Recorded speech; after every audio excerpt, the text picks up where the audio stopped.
Hello and good morning. It's Tuesday on New Day. I'm Anthony Jackson. Let's do some news now.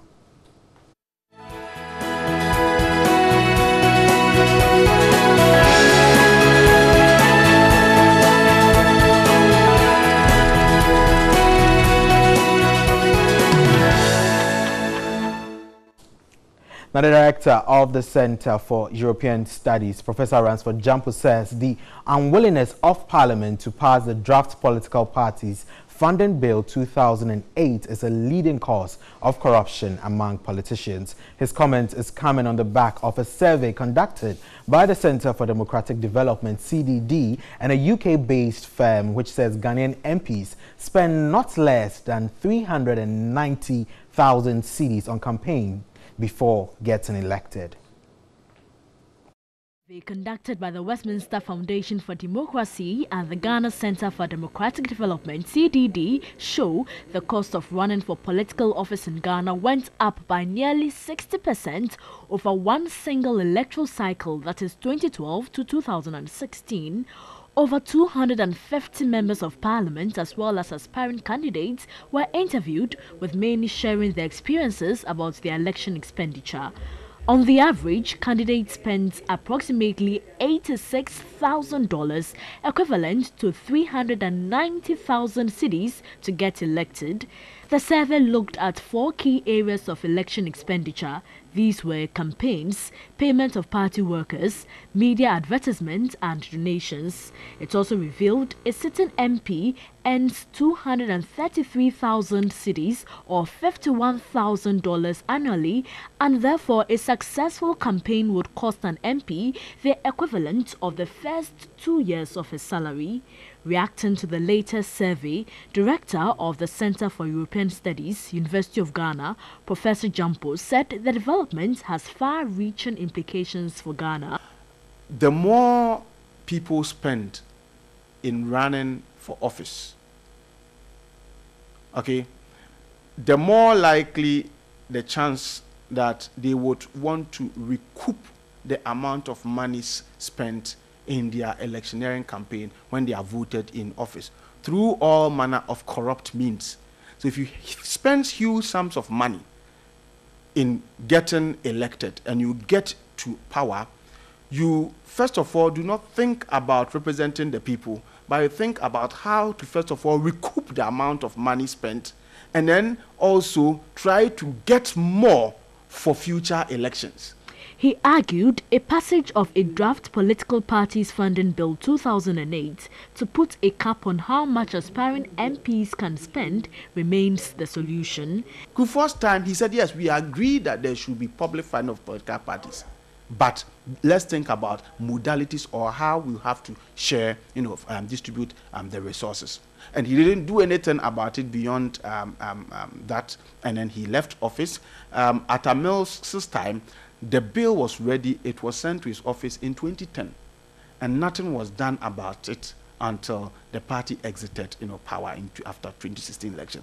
And then we still do not know even where the bill is now. The CDD is set to launch the report sometime this week. Now, the majority leader in Parliament, Osei Mensah Bonsu, has expressed fear Parliament in the next 4 to 5 years will be full of money bags and not people with competence. He says people are now greasing the palms of constituents just to enable them enter Parliament. The Swami MP is worried the act has the potential of breeding corruption, which will be difficult to fight. He spoke with Evelyn Tingma. The Center for Democratic Development, in collaboration with Westminster Foundation, in a report indicated that members of Parliament and other persons wanting to go to Parliament spend close to $86,000 on campaign just to be elected. The majority leader in Parliament agreed the amount could be true, adding, depending on the constituency one is contesting, it could be more. What is the typical constituency that they are talking about? Because depending on the constituency that you are contesting, you may end up paying more, and some may also pay less. I think it's something that as a country we must confront. sitting MPs are often under pressure from non-MPs in the constituencies, forcing some MPs to borrow heavily to contest. The member who spends that much comes to Parliament and his party doesn't win the election. You expect him to stay here. He'll be following outside to look for money. And that affects Parliament's... It affects the business of Parliament. It affects the quality of work that we do. If the member's party wins, what do you think? And he's made a minister, he's made a deputy minister, what do you think will happen? Certainly, when contracts are awarded, corners may be cut, and the nation will suffer. If we want to fight corruption, bribery and corruption in the system, we should look at this, because it's one of the factors that engender corruption. Except that whenever you raise it, people are jittery. Nobody wants to deal with it. He added, parliamentary business is affected because when MPs realize that Parliament is not lucrative after all, they abandon parliamentary duties to engage in other businesses. The people come here, they've depleted their own coffers. Some of them have gone for huge amounts from banks they need to pay back. Right, so he comes and he realizes that, oh, Parliament is not the gold mine that he thought it was. So he then has to foray outside to look for contracts, to look for businesses, which he can indulge in to replenish the loans that he took. And then also have something to reposition himself for the battles ahead. So members then don't have the correct focus to do parliamentary business. So would you then say that we should get a law to put a cap on the money MPs spend to be in Parliament or to come to Parliament? I'm wondering how we're going to do that. What really we have to do is to encourage the political parties to do serious introspection in the way they organize their own internal primaries. It's not helping democracy in any way. He laments Parliament is taking a nosedive as a result. MP for Keta, Richard Kwashiga, says most of them have the desire to serve their people, but that desire weakens after entering Parliament. What drives a lot of us is to serve. But it's only when you get in that you realize that, look, even the desire to serve has to be paid for. And so it weakens the resolve and that desire, that energy with which people want to serve. He says some could even spend about 500,000 cedis. But if you go to even large constituencies like, let's say, Ashama, for instance, you are likely to spend more. And again, also, that also depends on the number of people who are vying.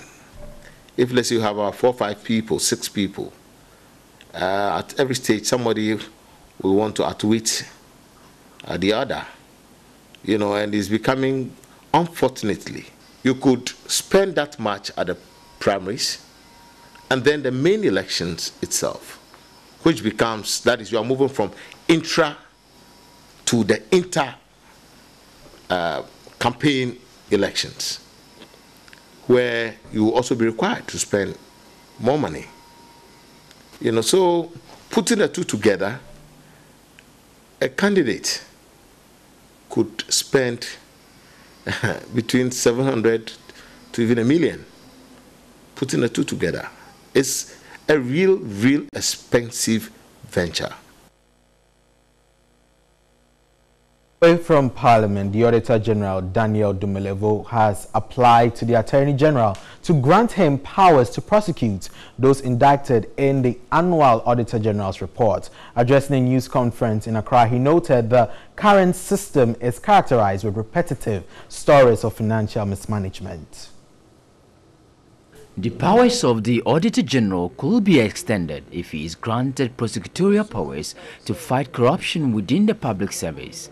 The Auditor General Daniel Domilevo was positive the fight against corruption is going to be stronger than it has always been, with the focus of prosecuting public officials who engage in the practice. I have sounded a warning in the report that whoever authorized the payment, whoever effect the payment, and whoever received the payment, they are all candidates of surcharge. That's why we gave guidance that the Constitution says when you are aggrieved by the disallowance, go to the High Court and appeal against us. He expressed disappointment in some accountants within the public service for engaging in double payments for goods and services procured within the public and civil service. Some of these overpayments, he indicated, come as a result of some accountants' failure to act professionally, which he suspects are sometimes deliberate.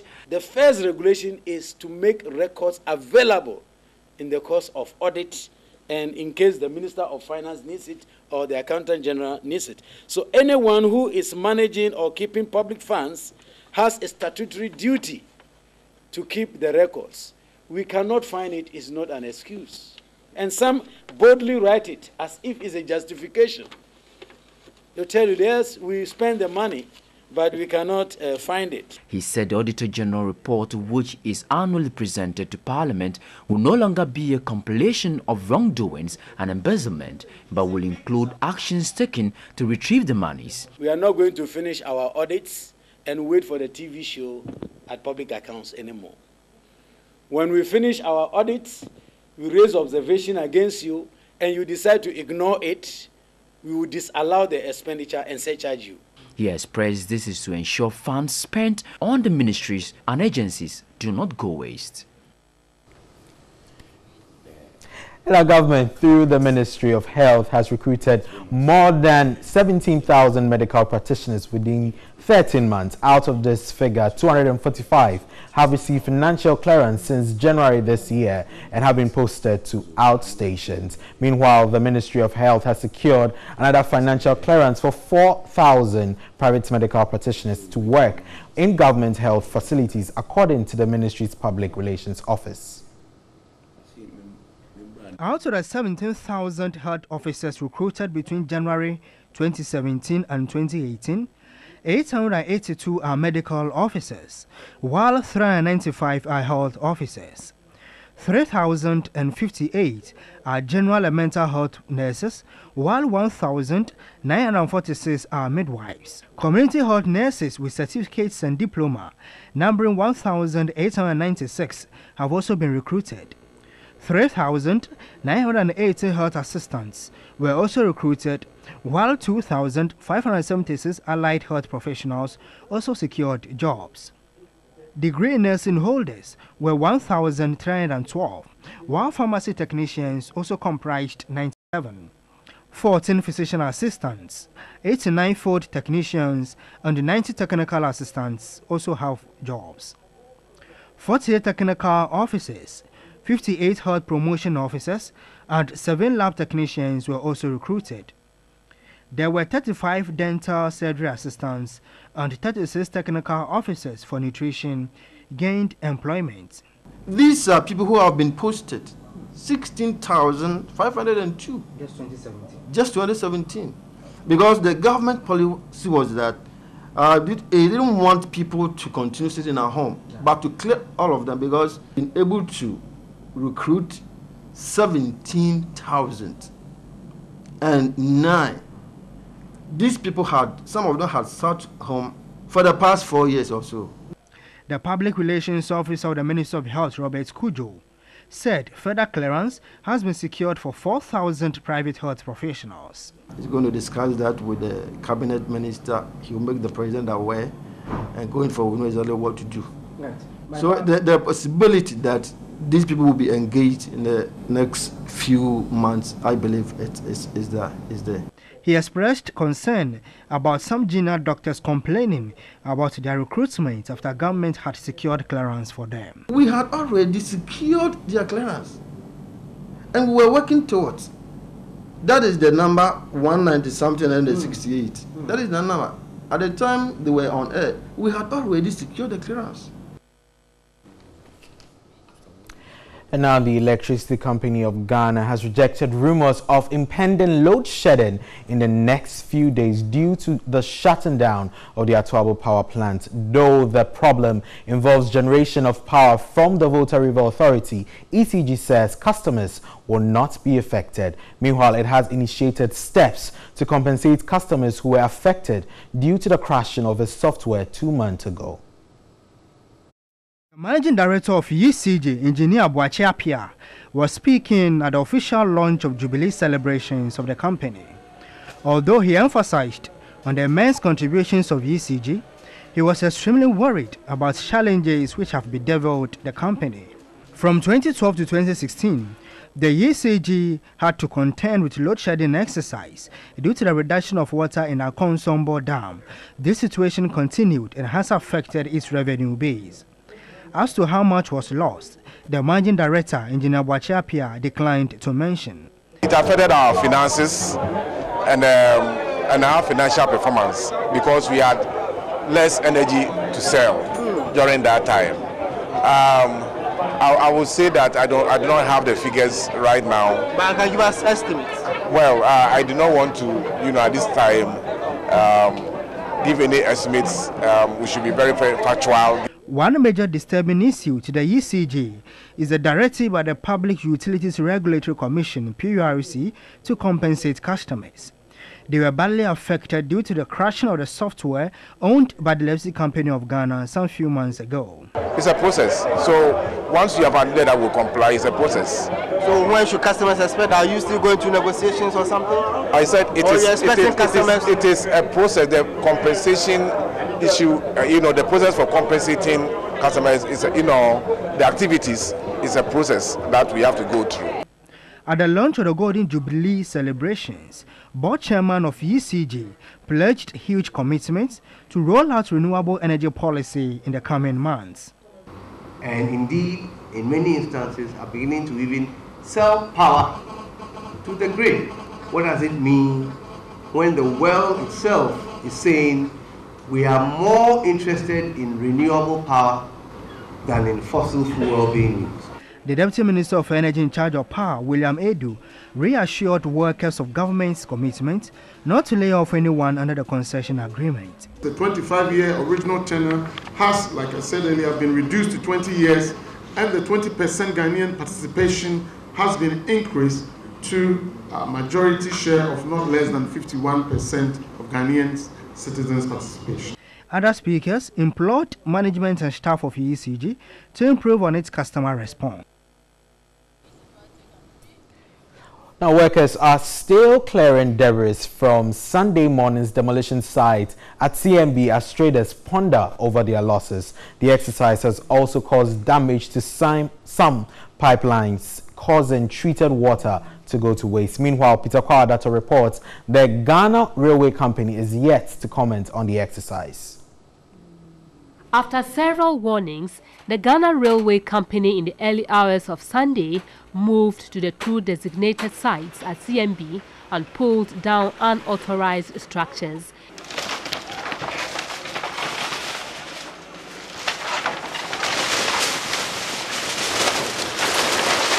By noon Monday, workers were still on the site, fencing the demolished areas as others collected the debris. There were few standby policemen to ensure no one interferes with the process. Fencing of the entire railway quarters near the Accra breweries had been completed, with the clearing of the debris about 80% complete. Contractors say they will extend their working hours in order to complete by Tuesday morning. They blamed the delay on the usual vehicular traffic congestion in the area. The exercise here resulted in the destruction of this pipeline by the bulldozers, leading to the spillage of treated water. However, personnel of the Ghana Water Company were on hand, fixing the problem, which they hoped to complete before close of day Monday. The demolished area at the Aguna Swedro station has been divided into two parts. We were told the area not being fenced has been ceded to the Transport Union, whilst the other half will be developed. But obviously, These women who take delivery of banana from the hinterland were not at peace with themselves. The exercise has affected their business due to lack of space. No official of the Ghana Railway Company was available for comment. The area manager was out of the office, leaving us in a doubt as to what the real purpose for the demolition was. Now, the owner of a shrine at Katapo in the Ghana West municipality, where a human head was found last week, has surrendered to the police. Midawagaje reported to the police following a TV3 report that the police had declared him wanted. Meanwhile, an Amasaman Magistrates Court has remanded him and 4 others into police custody until Monday, February 19. Midawagbeje reported himself to the police in the company of his counsel, Maurice Ampao. Even though the fetish priest reportedly claimed ownership of the shrine, he denied knowledge of how the suspected human head came to the shrine. He was immediately sent to join the 4 others at the Amasaman Magistrate Court who had been picked up during a police raid on charges of murder. All 5 accused persons pleaded not guilty and were remanded into prison custody. It will be recalled that TV3 carried a story on the discovery of human head at a shrine at Katapo in the Ghana West municipality on Sunday. 4 persons, 19-year-old Selassie Watanu, Kwame Gbeje, 20, Anani Dunyon, 39, and Lawson Yao, 52, were arrested at the shrine, whilst the owner of the shrine was declared wanted. The human head, which was in an advanced stage of decomposition, had a piece of paper with telephone numbers tied around it. The human head has been deposited at the police hospital morgue to aid further investigations. The suspects, during interrogations, told the police they have worked with a fetish priest for periods ranging between 5 and 20 years. Now, in the wake of recent increases in fuel prices, we catch up with energy experts to shed more light on this. We're bringing you more on this story, but 2 other stories. GCB Bank has shut down 31 branches of the defunct UT and Capital banks after it successfully completed the full integration of systems of the 2 collapsed banks to offer customers a wide network of some 183 branches across the country. There's more in the following report. The integration, according to the management of GCB in a statement, included the consolidation of core banking applications, procedures and processes, the training of staff and the streamlining of the branch network. The statement said GCB has retained 22 out of the 53 branches of the defunct institutions based on their location and accessibility to customers. As a result of the integration, staff numbers have been rationalized and GCB has absorbed almost 70% of the permanent staff of those banks. Contract staff services, which are no longer required, have been dispensed with. It added departing employees are to be paid a month's salary in lieu of notice plus any earned leave since August last year. The Bank of Ghana last year approved the takeover of Capital Bank and UT Bank by the GCB Bank Limited after it revoked their licenses. The BOG explained that the action became necessary due to severe impairment of their capital.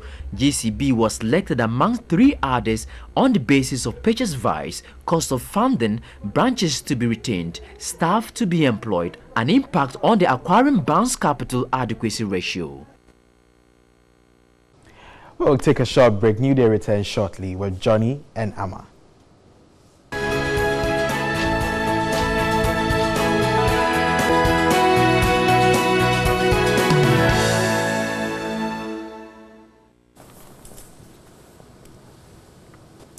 Welcome back. So it's time for newspaper headlines, but interesting, we have some more on the portals. Johnny, I don't know if we should touch on that first, because I think so. Majority Leader is saying that people with fat wallets will take over Parliament soon, and that seems to be the truth. But I don't know if it translates to what the reality is, because there are people currently who don't have much in their pockets, but then they have nothing equally in their heads, and we're, you know, struggling or suffering for that. And no, Johnny, it's the truth, because you'd expect people to be in Parliament to fight for you and make sure that bills, laws that are passed are things that will augment wealth for the Ghanaian people. But they're not doing that, because they went to Parliament based on what they had to pay their way through to get there. And so I don't know if it's commensurate. Well, Majority Leader Sechi Mensah-Bonsu is warning wealthy people, is warning that wealthy people will soon take over Ghana's parliament with their fat wallets, considering the amount of money MPs spend to be elected into the House. He revealed prospective parliamentary candidates pay various amounts in the name of cola to people at the constituency level who are deemed the kingmakers. Now, this is an issue for me that the MPs brought upon themselves, an issue that is quite worrying indeed. But even more interesting, I find it that the requirements to become an MP in this country is not educational qualification. It is not what you have. It says you must be a voter, 21 years of age, must have lived in a constituency for 5 years or an aggregate of 5 years. And of sound mind. That's all. Yeah. So whether you're a stark illiterate, you can go to Parliament. Yeah. It doesn't matter. Right. Whether you have a profession or not, you can go to Parliament. And I find it quite amusing because Parliament works by committees. So if we get into Parliament, obviously they may want to put you in the health committee, or they may want to put you in another committee that's related. Right. If I get in there, they may want to put me in the communication committee or anything related to the same. If somebody who's not been to school before doesn't know zilch about anything, doesn't have a specialty or whatever it is, what committee do you put a person in? And what impact would that person have on what level of training do they give to those people in the lineup? Or are we doing matra makwe? You know, and for me that's worrying, where not necessarily everybody who has money in their pockets. That's a genuine concern though, because we have monetized our politics. The politicians themselves, the MPs, they know that when they get into Parliament, they won't be able to construct roads and the rest. But when they mount the platforms, they tell the people that hospital, you know, so they tell people those things. And then when you push them, they tell you their job is to legislate and then to possibly lobby if they can get these things. The baseline is to be honest to the electorate. If you're honest with them, nobody will come and demand money from you. So a very good morning to all our parliamentarians in this country, past, present, and yet to come. That the base is honesty. And people think that, well, when you're a politician, you have to be sly and all of that. We have seen very clean and credible politicians here and elsewhere who have not, you know, wallowed in some of these things and yet have been able to achieve a lot. Why must you be dishonest? Why must you lie? Because if you paint a certain picture to the people, now really in our constituencies is about who is able to pay more, who can afford more, who can do the most flamboyant billboard, who can share t-shirts and hand down goodies to people, who can feed people, pay people school fees in the run-up to the elections. Then that makes you. But for all you know, the person who cannot afford those things may be a better, far better candidate than I've seen jurisdictions, for example, in my constituency, where we have had people who have come up who are degrees. There was one time a certain Captain Brooks who wanted to go to Parliament. I mean, there's a pilot who wanted to go to Parliament. And you can imagine the wealth of experience that he would have brought. Nobody elected him. I mean, lawyer Vicky Bright, for example, had aspired to go to Parliament. Nobody wanted her. So then you're wondering, what exactly is happening? It's just to pay your way through. You get the point. What exactly? And it's not just there. There are places where engineers, there are places where people who have served in the military, people who have done other exploits in other fields of endeavor, who say, okay, I want to go to Parliament to assist. And nobody cares about them. But Johnny, what's because even more worrying? They are not willing to give. Exactly. What's even more worrying is the amount of money they dole out during these times and the amount of money they spend, close to $86,000 to be elected into the House. And I'm wondering, how much are you going to get in the first 2 years? Even if we calculate how much salaries they make, it means it's going to take you roughly about 2 years to recoup this amount. And that also brings to light the corruption or the corrupt practices these people put out there when they're in office, because you need to make that money. Listen, you've got family to feed, you've got constituents to still dole out some money to, and so they need to continue what they've started, and keeping that high maintenance platform then becomes a challenge, because what you started you have to keep doing. And it's high time we citizens, we also put them to task, realizing that doling out the t-shirts, the money, it's your money that that person is using if you don't realize, because when they go back to power and they're being paid, they keep trying to get, you know, pick money from the loopholes to fill their pockets so that they can come back and give it to you. So you are reinforcing a negative attitude in them when we keep,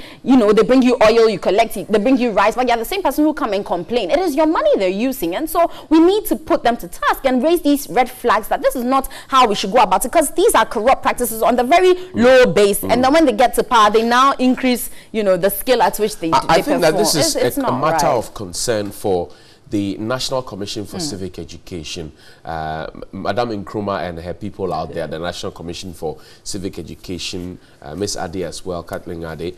I think that you should take a look at this and have a holistic conversation about it.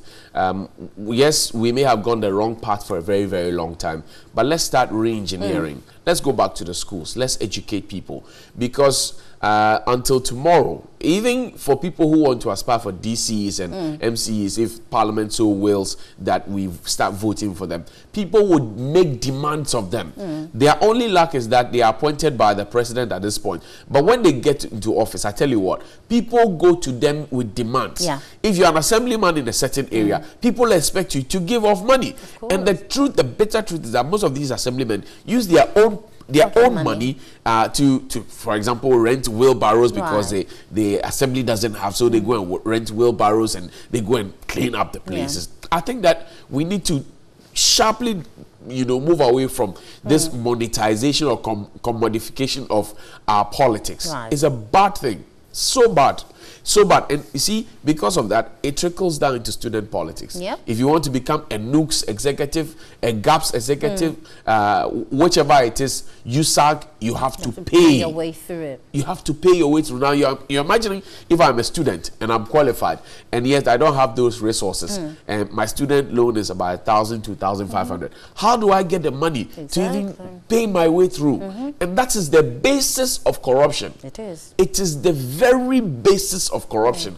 So that when the supposed candidate gives you all the money and he gets into parliament, he may be tempted, his first point of call will be to try and recoup the money. For all you know, he borrowed monies to come to power. So he may want to recoup. So there's this committee meeting, he's eager for it. Somebody comes with this brown envelope, he's taking, you know, they're just... It's all about him. And so the work of the constituency, which is to legislate in the interest of the people, may not necessarily be there.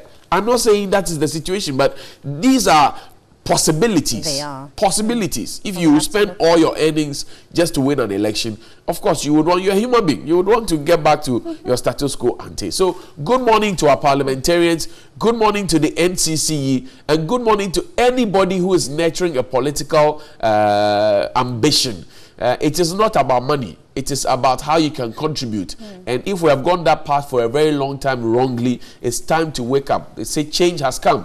Let us feel the change. Good morning. Just like how we started the discussion on putting a cap to the amount, let's say, parliamentarians or politicians actually put on their platform when they're campaigning. Maybe we should do the same for parliamentarians, because the monies that go waste is too much. Those monies could actually stay in the economy and be used for productive things rather than what people do. I mean, Johnny, we forgot, maybe we haven't mentioned it yet since we came back, but I'm so proud of Mr. Despite, as we all know him, Kwame Despite, Kwame Despite, because of the children's block, I mean the physiotherapy unit and the chemo unit he added to the children's block. For an individual to do that, yes, everyone says, oh, he has the money already, but it's the thought behind it. People have money, but we haven't seen them do such philanthropic activities, and so certainly these citizens, small girls with the money. Of course, these citizens who do these things have to be lauded, and if a single individual can do this, then can you imagine if we multiply over the parliamentarians we have and the monies they dole out, if they kept that money, what it can do for these various institutions,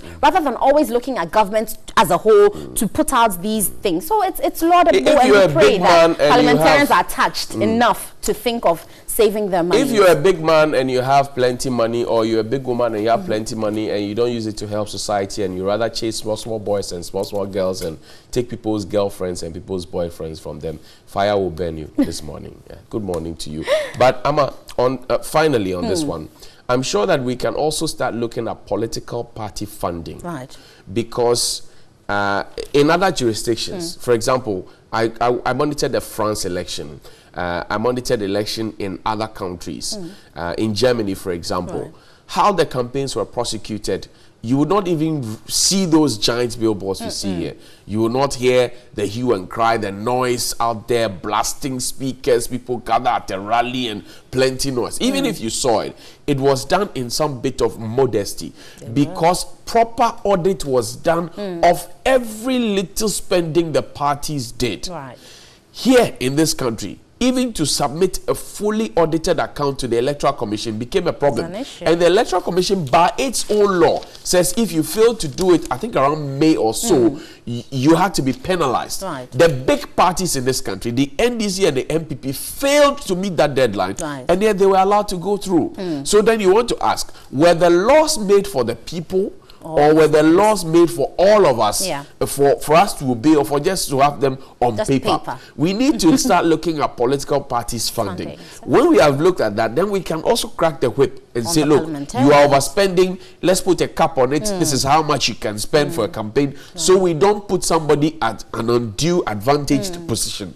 That's important. It certainly is. Johnny, let's touch on the newspaper before we wrap up. Ghanaian Times says Kolebu DNA machine has been seized and resold. Hospital failed to pay for it, and suppliers have resold it to the Trust Hospital. Also, policeman has been remanded in custody for robbery. Then 4 hearing impaired girls rescued from forced marriages. Then finally, the AG says, I want to prosecute those who misuse public funds. But I remember when the Kolebu had the DNA machine, that must have been in 2010. I mean, it set us on a particular pedestal because we seem to be one of the African countries. We were the first in West Africa. We certainly were. So it was, I mean, a big thing for us. But I'm wondering why they would renege on their payment structure and not get it done, because DNA for us was an evolution in the scientific world. I mean, now we had cases where people are testing paternity, they need paternity tests, they will send their children there in law cases, and it helped a lot, and it brought some revenue to Kolebu as a whole. But I don't know what went wrong. We hope they're able to solve it and get some respite from that. I want to say good morning to Dr. Felix Anya and his people.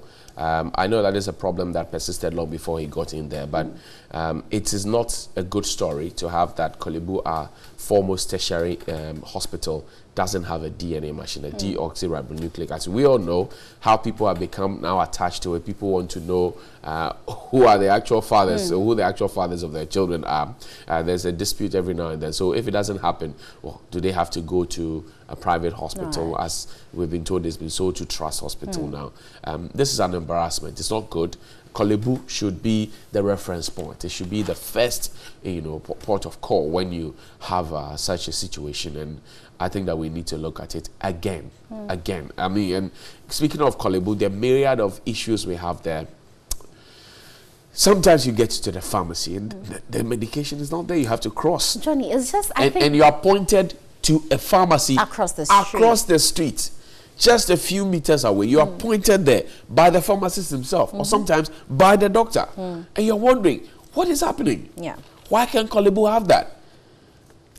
Blood samples, you want to do lab tests, and you are pointed outside. And we're supposed to have buildings. This DNA building is now being turned into a waiting area for other departments. What a shame. What a shame. And so, when you get into the hospital, well, imagine that you come to TV3. Sorry about you come to TV3. You come and have an interview here, paid for an interview.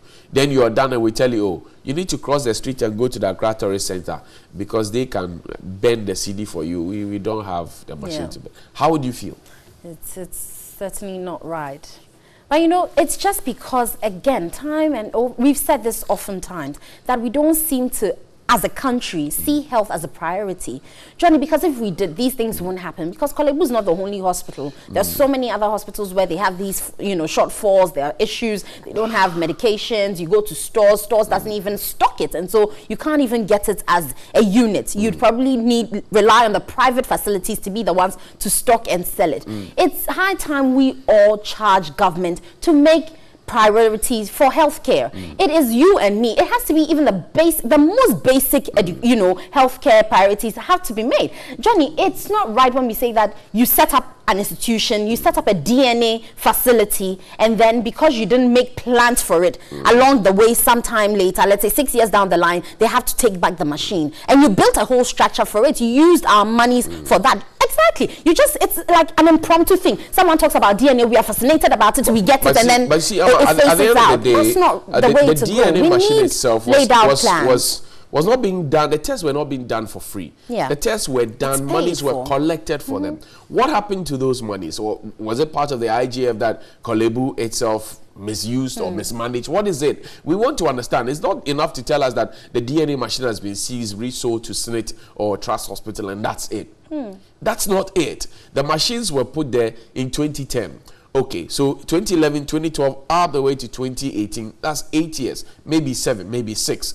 Okay, so within that time, was it fully functional? If yes, how much were you paying or were you collecting for each service rendered? Okay, now can we do a tabulation of how much we collected annually or even quarterly?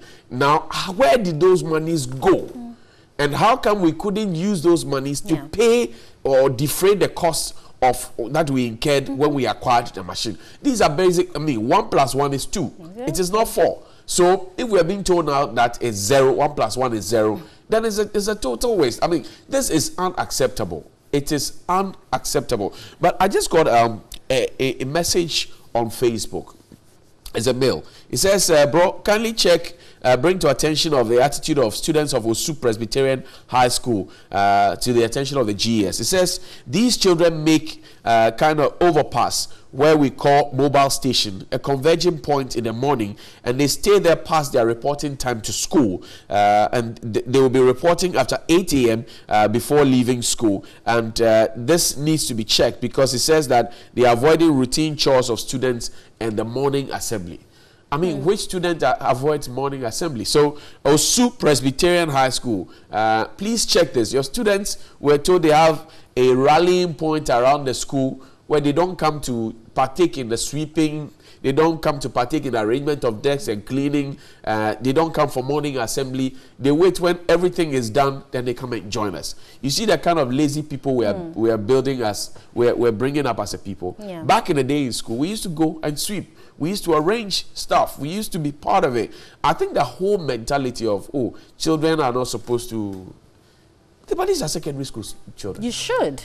And what happens to them when they don't report? Because our school, I know you had to be in school before 8 and the doors are closed. Anyone after that goes home because you are late. So I don't know what is happening there. But they should certainly get to I think also that this is the root cause. See, we have a National Sanitation Day where we're supposed to be cleaning on a daily, on first Saturday of the weekend. People don't participate in it because they get the attitude from here. They do. They don't learn how to clean.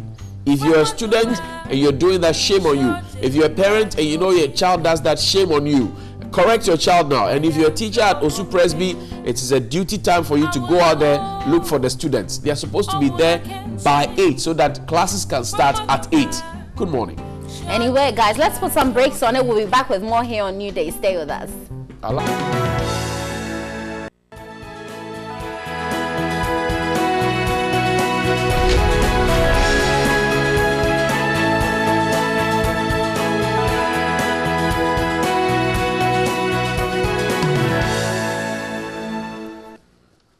Welcome. The Vanguard says, aftermath of Kwabenya jailbreak, police chief on payroll of land guards. Land acquisition affecting one district, one factory, and MPs blow 390,000 on campaign. Member of Council of State stormed Flagstaff House for cash.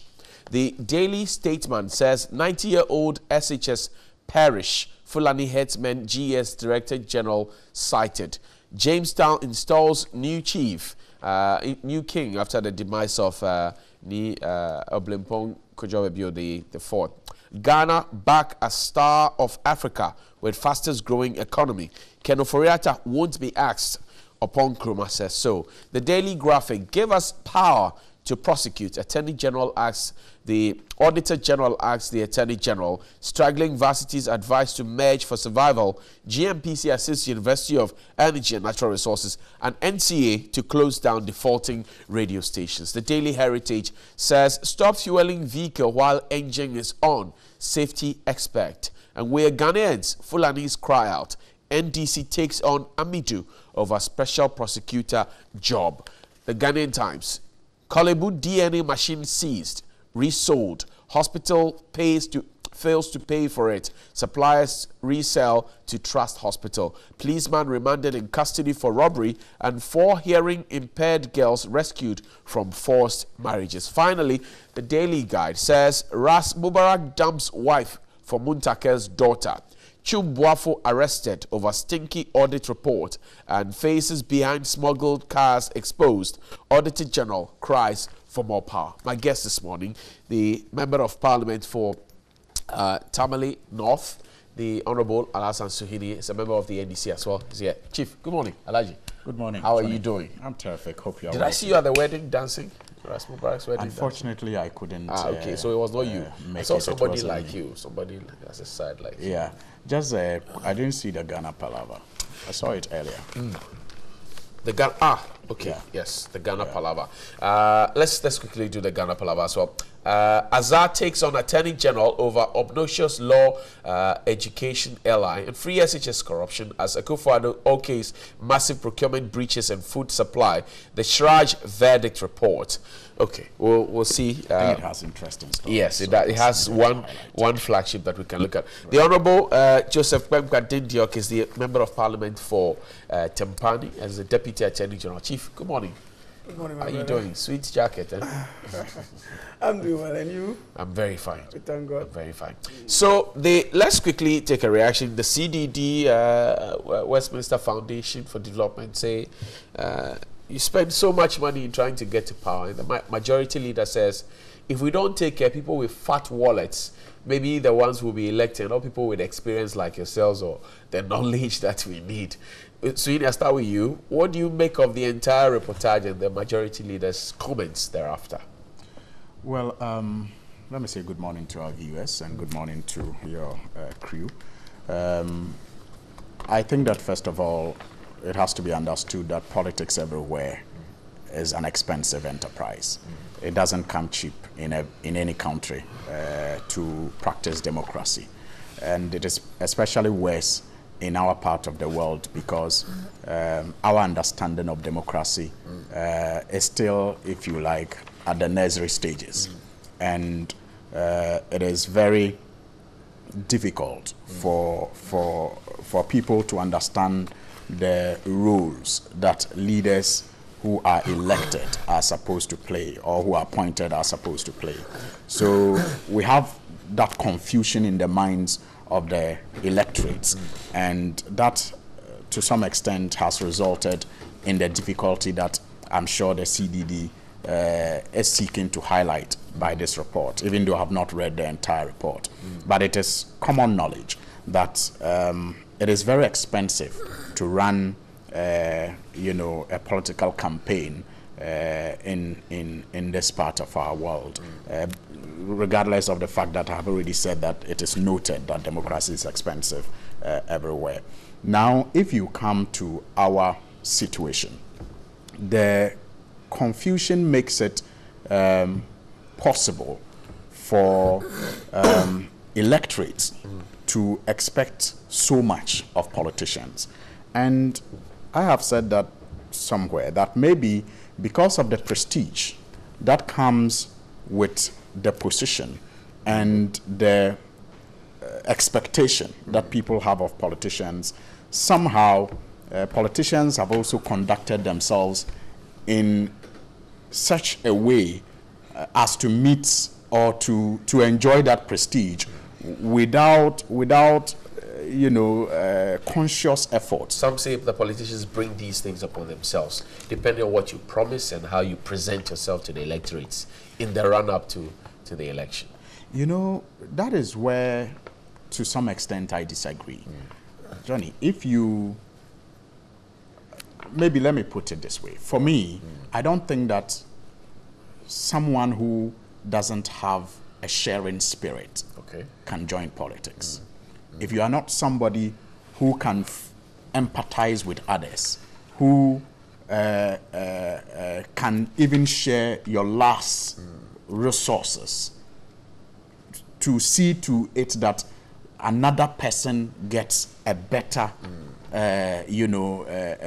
life or a better situation, you can't join politics. Do you share what you don't have? Do you share what you don't have? So, for example, do you share what you don't have? Johnny, I'm getting to it. So, for example, you were talking about the promises, so I don't want us to mix it. So, for example, when you are a journalist, and then you have a neighbor who is struggling with the world's school fees. You are a journalist, and you take part of your salary or wherever you get your resources from and support because you have that empathy. Another person has a medical condition and you know that genuinely they can't afford, and you contribute a little to it. Another person has, or a community has maybe a problem with lightning in the area, and as a result they are criminals. And then you elect to put up street lights there. Before you realize, when there is an opportunity to choose a leader, the whole community may rally in your support. And if you are interested, that you will continue that. In hope that you will continue that. Do you understand? And then when you get in, you get in with a very conscious, with a very clean mind to continue to help. At what point do you bite yourself to say that, look, I started this way, but it's gotten to the point where I can't do it anymore because I can't share what I don't have? Fantastic. So when you get in, those things that you used to do that people considered philanthropic and appreciated are now seen as, a right to demand of you. And the assumption, that's why I talked about the confusion. The assumption is that once you get into political office, the only thing you can do is to change a man into a woman. And so when they elect you into that political office, what they now expect is that, in fact, it becomes, a demand you can't refuse. And and because you already have that heart of caring for people, you will do to your best. That's why, look at past politicians, people who have left politics. When they are in authority, sometimes they share the salary. They share their own salary. Meanwhile, my salary as a politician may be equal to yours as a banker or a journalist. But because you don't share that much, you can organize your life better. But I will share the salary that I get and maybe other resources that I have. And at the end of my political career, I'll live like a pauper. And you can see many examples of politicians who, after politics, are living like paupers. So the majority leaders fear. But in the process of sharing your salary, the assumption is that you have too much, and that's why you are sharing. Is that not how the politicians present themselves, Joe?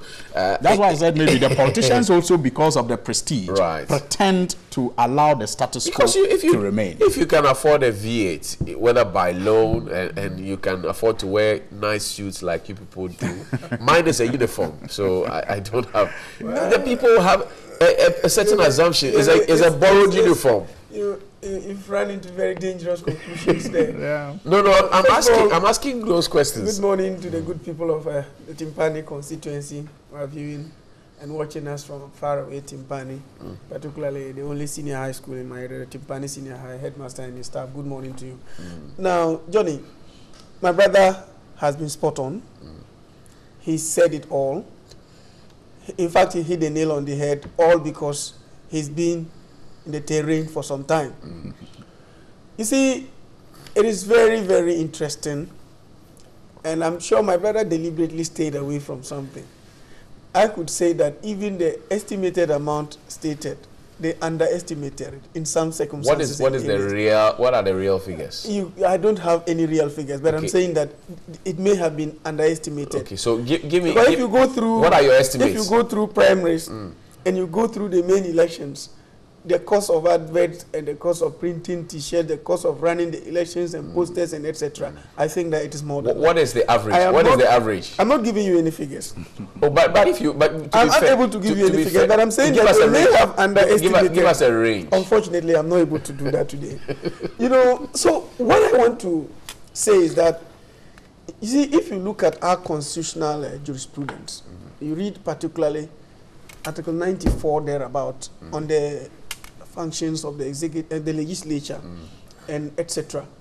One thing that you find that we do that cannot be found here is most of the promises we make. And my brother has rightly stated it very, very clearly and succinctly. You see, the problem is that our mandate primarily is to go and legislate, make laws for the good people of this country. But at the end, we become everything else for the people of the constituency. You can imagine that the paltry thing that we receive every month, from which there are deductions and etc., you will have to pay medical bills. And every morning, when you wake up, you will have to have people in front of your house, queuing to see you, and making various demands, school fees, health grounds. Some are farmers, they will need some genuine assistance by way of fertilizer to go into farming. Wow. It's really a very, very serious issue that I can tell you. And you find sometimes that they are genuinely in need. Yeah, genuine. They are not acting. They are not pretending. They are genuinely in need. Some may just come to test your pulse and go destroy your name. But others, the majority of the people are genuinely in need. So you find yourself in that situation. What you can do then is to lobby. So sometimes we lobby NGOs and other international organizations. We lobby state institutions to be able to get the development projects. Why can't we get the system fully functional so that this burden is taken off you? For example, some MPs have alluded to the fact that, look, free SHS has saved them because now some parents will not come to them and say, we want school fees for our children who are going to secondary school.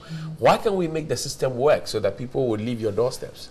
Yes, but you see, let me be very honest. He's asking if it's true. No, free SHS, yes, for the first years, I agree.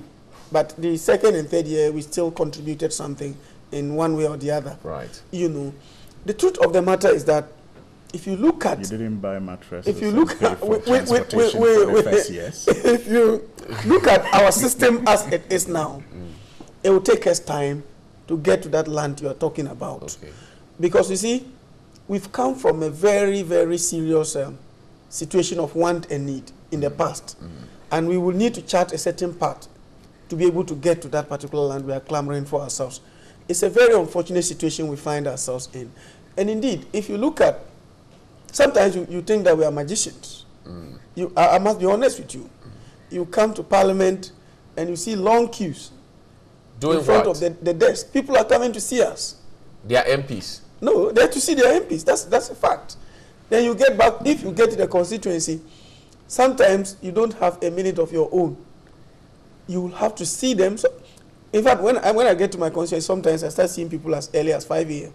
Are you kidding me? This is a fact, and I'm speaking to them. So is that as early as 5 a.m., people come to see you. 5 a.m.? Yes.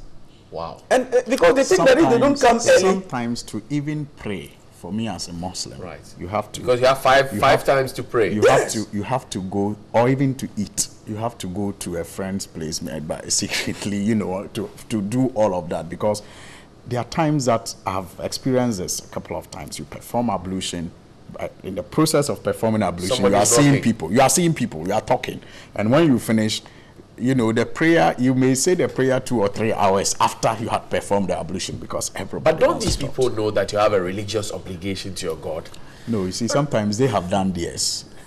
And if you leave them and go and you're eating, or you go and I came and he even left me and was. Absolutely. That's why I said there's a confusion about the understanding of our democracy, which we have to deal with. So who do we go to? It is not something, we're not complaining. Do we run to the NCC? NCC? You see, Johnny, we are not complaining that, like he said, some of the things are very genuine. They're genuine. Some of the people who come to you are very genuine. Yes, we have the recalcitrant ones, those who just come to test your pulse and just to take advantage of your goodness. Right. But majority of them are genuine. And once you have elected to take up that responsibility, you can't complain about it. You just have to manage the situation, and that's what we are doing. But it comes who at a do we price. run to? And for me, Joe, who do we run to? The NCC to do public education?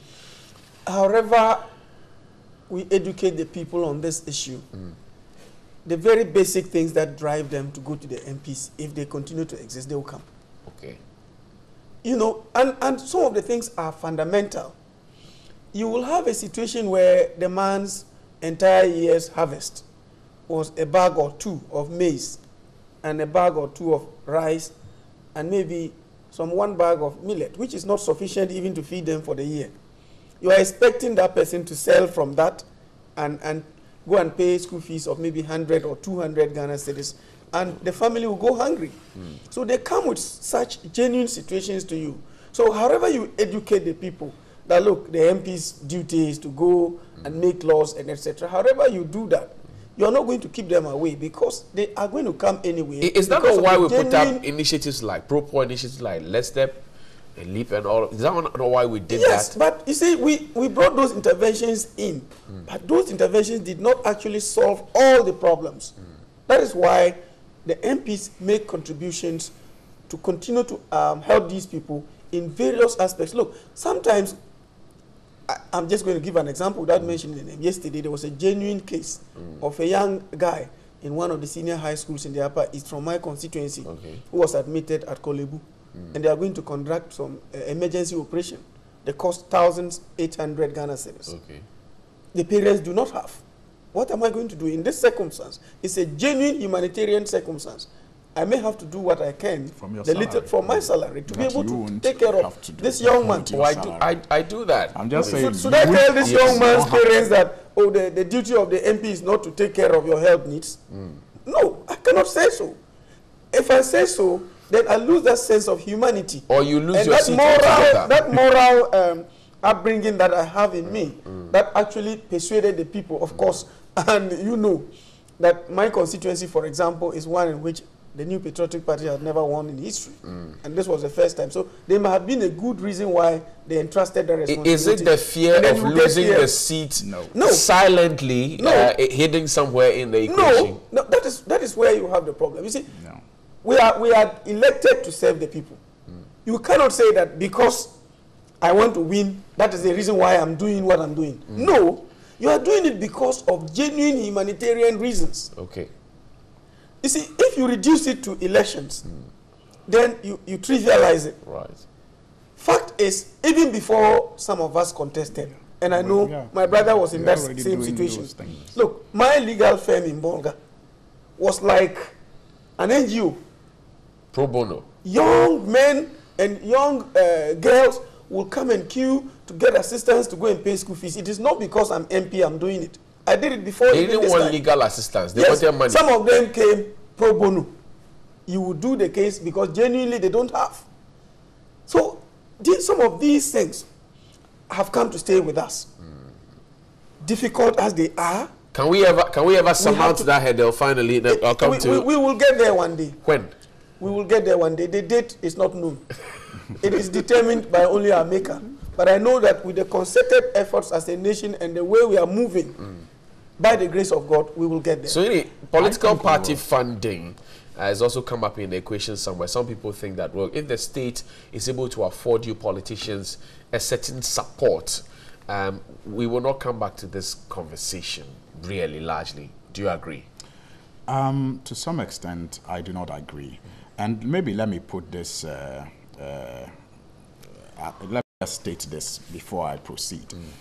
Some people who don't come from the backgrounds that maybe myself and my colleague comes from may not even understand this discussion. Okay. Because, you see, some people have been so privileged in life that they cannot understand why someone will knock your door at 5 a.m. or 5:30 and tell you, that last night he and his family couldn't feed. I'm sure the rational question that the fellow will ask is, did I ask you to marry or have children? That's what somebody who is not from our background will say.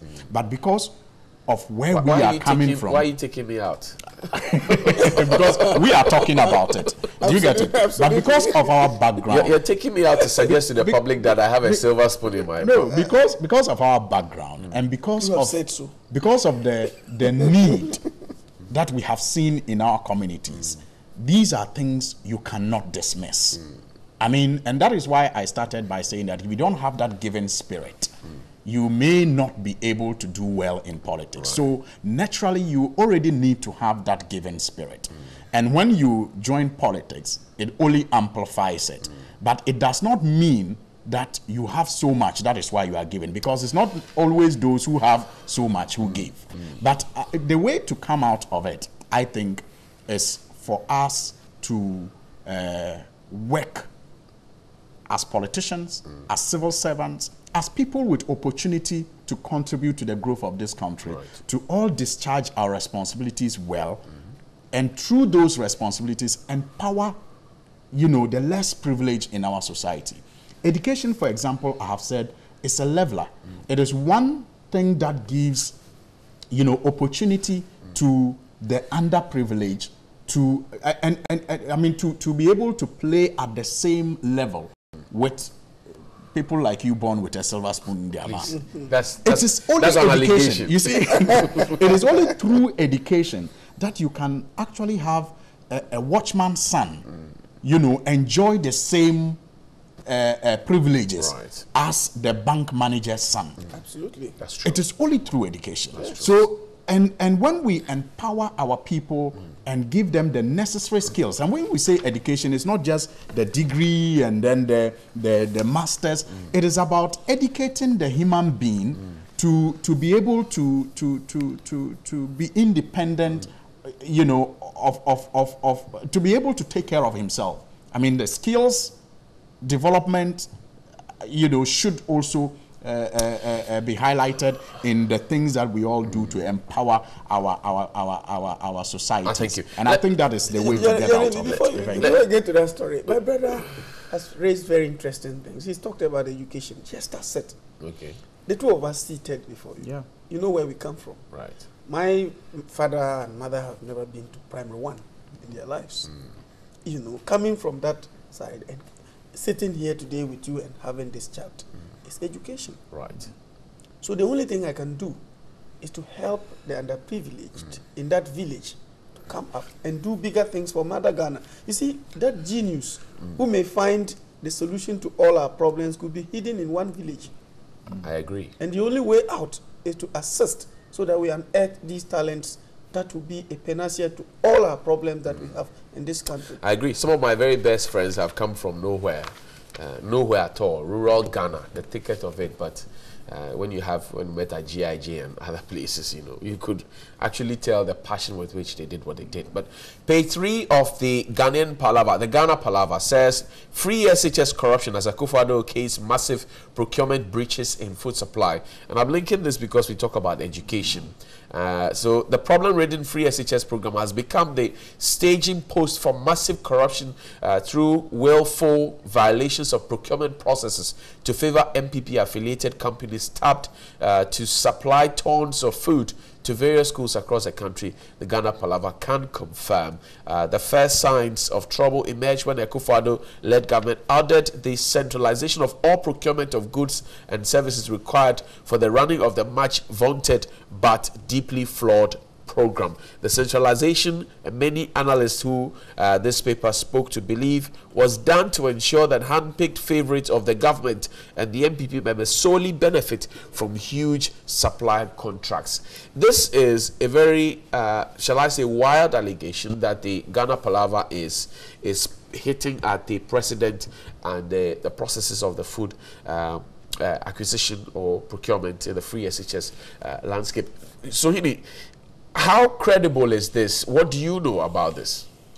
Well, first of all, I disagree that there are wild allegations being made, because the story has actually made references to the relevant laws of procurement and how same is not being complied with in the distribution of food to the free senior high schools.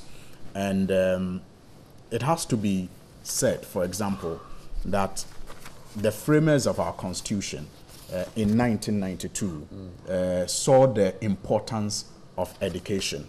And that is why it was put in the Constitution that education must be progressively free.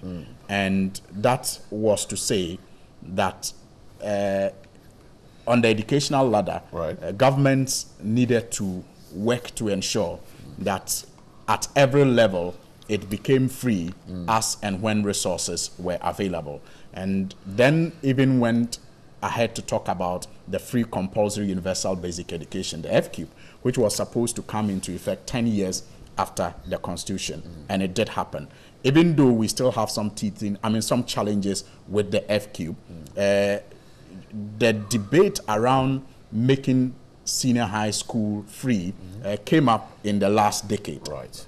And today we have another form of progressively free SHS, even though a universal free SHS was promised. But we hope that as we progress, we will eventually have all students in the senior high school enjoying education for free. So the point I am making by this is that nobody in our political space has ever really been against the need to make education free, but now at the senior high allegation school of level. Corruption but what is important is for that education that is free to be done in such a way that it benefits the students and it makes it easy for the authorities to also administer it. It should not be used as an avenue to siphon public funds. Is that what you see?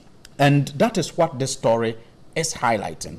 The fact that companies are, recruited, in very clandestine ways without going through the public procurement law, which requires that every institution, especially government institutions, including secondary schools, have their purchases in a certain form, where they have their entity tender boards making approvals, planning their purchases for the year.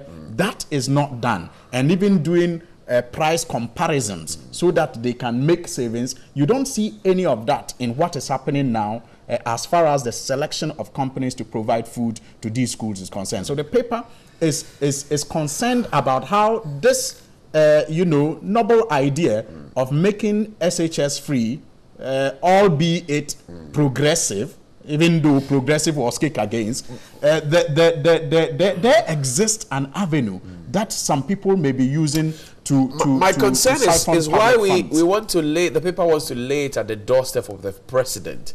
There's a national procurement minister. There are procurement laws, as they've said. And this announcement of centralizing to have the buffer stock, which was created in 2010 by President Mills, is forwarded. Why do you want to lay it at the doorstep of the president? Why is that a problem? I want to know. The president appoints the minister you spoke of, and the minister works at the pleasure of the president. The president has appointed a chief executive officer there, and that chief executive officer works at the pleasure of the president. So if you are drawing attention to a flawed process being used at the ministry or at the at the buffer stock, who else will you want to take action? Wouldn't it be the appointing authority? So why are you surprised that the president, and we have history in this country. We have history in this country. Even when your lights go off, is John Mahama or is Prof. Samuels? But that's wrong. That is not wrong. For us to the extent that you have, to the extent that you have, Johnny, when did somebody it become who's wrong? A minister in charge of procurement. You have the National Procurement Authority. Johnny, you have a minister for education. Let's be fair. Why do you jump the gun and go to the president? Why not the president? The president has the power to call him to order. In fact, the president just suspended, we are told, the Upper West Regional Minister. Who else in this country could have done that? So if the Upper West Regional Minister was misbehaving, who was I supposed to talk to? Who was I supposed to criticize? So are you saying that people can be appointed as minister, for example, Honorable Adjo Asafo appointed as procurement minister, and yet when things go wrong, we skip her and go straight to the appointing authority? We can't hold them accountable for it? When things go wrong under Adjo Asafo, what it means is that the president made a wrong judgment in appointing her. And so the president has the power to either sack her or to insist that things are righted. So let us not shield or insulate the president from all of this. His Excellency Nana Akufo-Addo was recently in Dakar talking about the success of free SHS. Right. You think if Adjo Asafo does well at procurement and there are no problems, the president will not take credit? So why should he not take the blame when things go wrong? Tell us. So don't be surprised. Tell us the impact. So now we're being told by the people that the legal regime governing procurement is being ignored, and yet the kids are happy, they are eating, the process is running. What impact is this having really on the entire free SHS? Then let's go to Joe. I would have. Okay, you want me to tell you that? Yes. You see. Or you want me to go to Joe? No. You see. When we trivialize some of these issues, where does to the point that come? I'll explain to you. The fact that buses were running with beautiful pictures in this country did not stop us from still asking the questions about procedure and processes that led to the buses being branded. So the fact that children may be eating, even though we all have seen pictures that have suggested that in some cases they have challenges with even the feeding, does not mean that we should not question the process that may be leading to siphoning of public funds. So let us put it. I'm asking the impact of ignoring the legal regime and yet running the system. What will be the impact? That's what I'm asking. So it's not a trivialization. You see, if we ignore the legal regime, money that could have been saved to do other things will end up in individual pockets. That is the impact. That's the impact. So that is why we should not ignore it simply because maybe students are being fed and the food is being provided. For example, I know of a company that has just been given a contract, Benjamin's Hot Chocolate, to provide one hot chocolate to schools. Now, what is the procedure, even for the schools, to report if indeed the chocolate has been served? What is the procedure to ensure that, you know, the chocolate that we are told is made in Ghana is actually made in Ghana chocolate? So that somebody somewhere outside this country is not getting the hard-earned taxes that you and I have paid when there is another Ghanaian company or an opportunity for a Ghanaian cocoa manufacturer to make same and perhaps increase production and recruit more people. So we already have a jobless situation. Exactly. So, I mean, and we have seen examples of that in the past. For example, when we had problems with JIDA, which a previous government investigated itself and determined that they were wrongdoing and decided to correct same. You saw a situation where some companies, for example, said they had supplied items to this tune. But on the ground, when head counts were done, the numbers couldn't add up. So if, for example, you contract a company in Accra without going through the procurement procedure, without involving the beneficiary schools to provide one hot drink to all senior high schools, and then he does it in 2 or 3 schools and comes to bill you for all the schools in this country, what is the mechanism to ensure that you have a report from the school that says that, yes, indeed, this has been delivered? Yet you would have paid for this. Thank you. Joe, coming from you now, you're a lawyer. The paper alleges that the procurement process has been ignored. The very law that is the foundation for same has been ignored. And that's corruption that must be placed at the doorstep of the president for okaying some of these things. What do you say? Are the allegations true, first of all? Do you know? Let me again put things in a very clear perspective. The paper made a very omnibus and general reportage. I expected, if they wanted to be seen as a very credible media house, to give us the details of this or the specifics of those breaches they are talking about. Okay, so let me quote for you. It says that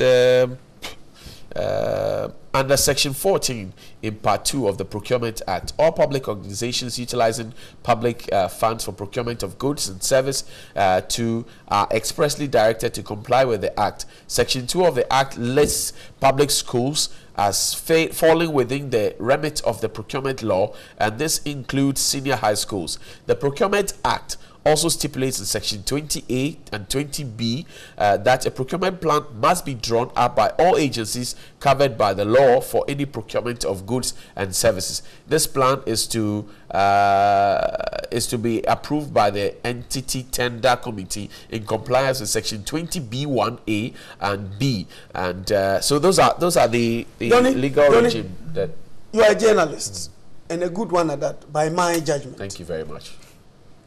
Go out there to the various senior high schools on your own with reporters and investigate this issue. And you will come back here to tell me a different story from what reportage you have there. I have it on authority that all heads, and I repeat, all, had been asked earlier on to present lists of possible persons who are interested in procuring food for these schools and etc. This is on authority, I'm telling you. So these things they have talked about, they've cited the law and etc. They haven't told us that specifically this was not complied with, and by which institution or whatever organization. But again, you rightly pointed out something to my brother about the issue of procurement and the fact that there's a procurement minister.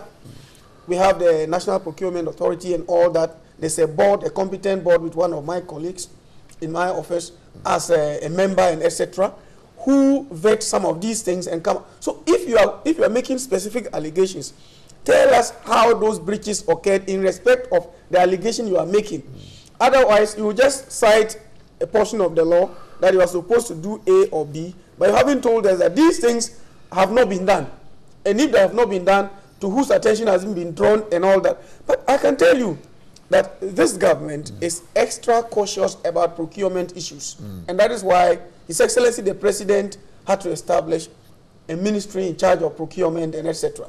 Because the majority of the revenue leakages in this country are as a result of procurement. But on this particular issue, Joe, the allegation also is that there's favoritism where party faithful of the MPP are selected or handpicked, if you will, by the centralized system, so that to the disadvantage of other people who may be qualified but may not be MPP persons. You see, you know the paper that is reporting this issue. Tell me. No, you read it. The Ghana Palaver. Absolutely. So what is the political orientation of the Ghana Palaver? Then we shouldn't review any paper. No, hold on. Because every paper has a political affiliation, and we know that. I'll come to that. You know, throughout the presentation, I have. Joe, apologies. Go on. Sorry. Very, very grateful. Sorry. You see, what I'm talking about here is that my style is that when it's A, I say it's A. And the consequences of it is for Ghanaians to judge. Right. The truth of the matter is that when this government took over, it was realized that the biggest problem we have in this country is the issue of procurement. Finito. Look, procurement alone, what we lose, if we were able to patch this and block the loopholes, we may not need to go out begging for money. This is a fact. But as the paper has actually stated, about talking about party cronies and etc., who have been selected and handpicked and given. By the way, who tells you that any Ghanaian is not qualified to do a particular job if the person deserves it? Should we be talking about political color? We should be talking about whether or not those who have been given these contracts to supply the food are capable of funding same? Are they competent contractors? Are they capable of funding irrespective it? of what the law says? Do they supply? You go through the law. But in the end, what is important is that a particular Ghanaian has won the contract to do it. So if you are talking about party cronies, it is when the law is circumvented in their favor that you can raise a red flag. Otherwise, if you cannot point out the fact that a particular law has been circumvented, for example, awarding contracts to a non-existing entity, some of which have come to my attention. For example, you award a contract to a company. That's happening now. A company today, and then the company does not exist. It comes into existence in 2 months' time. How is that possible? Is that a reality? I have seen things of that nature in the past. Like the Bost matter. I've seen things of that nature in the past, and I haven't. You see, he's making reference to Bost. Let me let my brother understand. Let me let my brother understand that very soon, and soon, as I have indicated, some of these things will come up, where very huge sums of money are paid to contractors, and contracts are awarded to them in the name of a company that was not in existence at the time of award of the contract. These are the things we are talking about, the legal regime. If it is awarded to a legitimate entity, and of course, you also know that we have different ways of awarding contracts. Sole sourcing is allowed and under certain circumstances. It's accepted by law under certain circumstances. It should not become the rule. It should be an exception, and it is triggered under certain circumstances. So that if, for the supply of food, sole sourcing is one of the ways by which it could expedite the supply.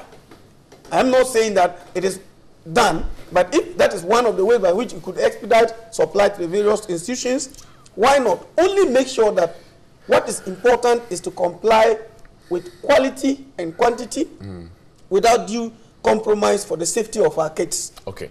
I thank you very much. Let's read some... if I could just do a quick yes. one. You see, he hasn't been able to tell you that what the paper has highlighted is not happening. That's one. Two, the process of procurement makes it possible to discriminate against company A or in favor of company B. And that is why the paper says that the process that has been put in place allows it for you to favor NPP-friendly companies. But he answers that question and says that, look, if the people are Ghanaians and they can supply and they are not prodigy yes, you see, that is applicable when the process gives everyone equal opportunity. Okay. And at the end of the process, the one who is selected is an MPP person. You cannot question it because the process would have been such that anyone who went through it will be satisfied at the end of the day that it did not meet the set targets and the requirements. But when you structure the process in such a way that it is clearly flawed in favor, to give you the opportunity to choose your favorite So you are against company, the centralization of the whole thing? Not against the centralization. Because that's what the paper says. The paper says it is the centralization that has birthed these deficiencies. Yes, but you could have still done the centralization, within the law, and it wouldn't have been a problem. So the paper is saying that the centralization has led to, a circumvention, even though he's saying it doesn't exist, of the law. But he also talks about sole sourcing, which is interesting, and he says that sole sourcing does not amount to corruption. But that's the fact. That is a fact that was denied in the past. And that is why I have always said that, the truth that is humbly told you when you are in opposition and you deny will rudely confront you when you are in government.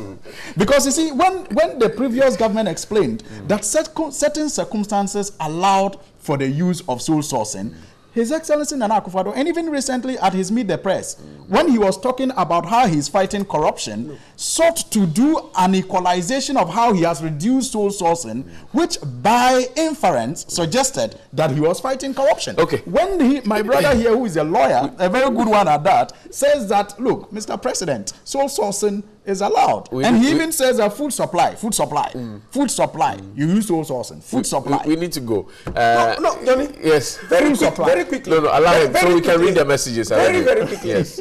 You see, His Excellency the President never ever stated anywhere that sole sourcing will not be used. Never ever. Never ever. Okay. Please. What His Excellency the President is saying is that you don't trigger sole sourcing in almost every circumstance. In fact, if you look at the Procurement Act, you have triggered if you look at the Procurement Act, there are circumstances that necessitate.